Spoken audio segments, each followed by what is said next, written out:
buscar más opciones. Me separé en su momento, me divorcié y hay que buscar. ¿Qué pasó para divorciarte? ¿Qué pasó? Él me llevaba unos cuantos años y yo quería echar más, quería trabajar y sacar más Marido machista, marido. por lo que me estás contando. No te dejaba hacer las cosas por tu cuenta. En esta isla es un mal común, tampoco es que fuera el mío precisamente ahí, pero sí. Que es una isla donde el hombre gobierna. Está cambiando. ¿Qué te dijo tu padre? ¿Te apoyaron con el divorcio o les costó entenderlo? Le costó entenderlo. Aquí te crían para ser madre y mujer. ¿Te asustaste? No, creo que me sirvió de empuje. Creo que fue lo que yo necesitaba. ¿Puedo decir entonces que esto que estoy viendo, esta plantación, tiene que ver con tu divorcio? Sí, claro. Me divorcié y vi la vida de otra manera. Tú te planteas que tienes que mantener a tu hija, que tienes que hacer una casa, que tienes que echar para adelante. ¿Eres una mujer feliz ahora?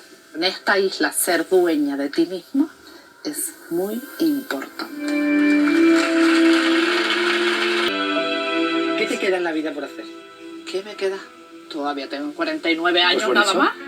pues te estoy preguntando, ¿qué te apetece hacer?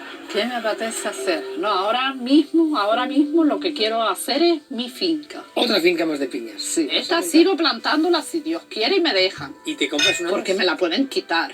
Y allá tengo 5.000 metros que la mayoría me la dejó mi padre en herencia. Entonces quiero hacer un honor a eso. Ay, te has emocionado. Ay, ¿tienes un honor a tu padre? Mi padre se murió. Vaya, ¿hace mucho? 2 años. Cultivo la piña. Cuéntamelo porque todos pensamos, a ver, ustedes que están viendo este programa ahora mismo, ¿a que pensabais que la piña venía de un árbol? Venga, no vengas tú ahora diciendo que ya lo sabías. No, no. Todos pensabais que la piña viene de una palmera. ¿A que sí?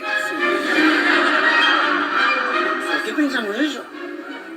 Yo me imaginaba que eran unas palmeras llenas de piña. Claro. Pero la piña está en el suelo. Sí.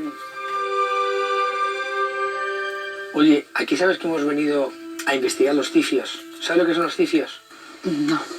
Oí algo de Curioso, eso porque vi la noticia. Me encanta. O sea, tú viste una noticia que veníamos nosotros a investigar los cifios. Y tú dices, ¿qué cifios es eso?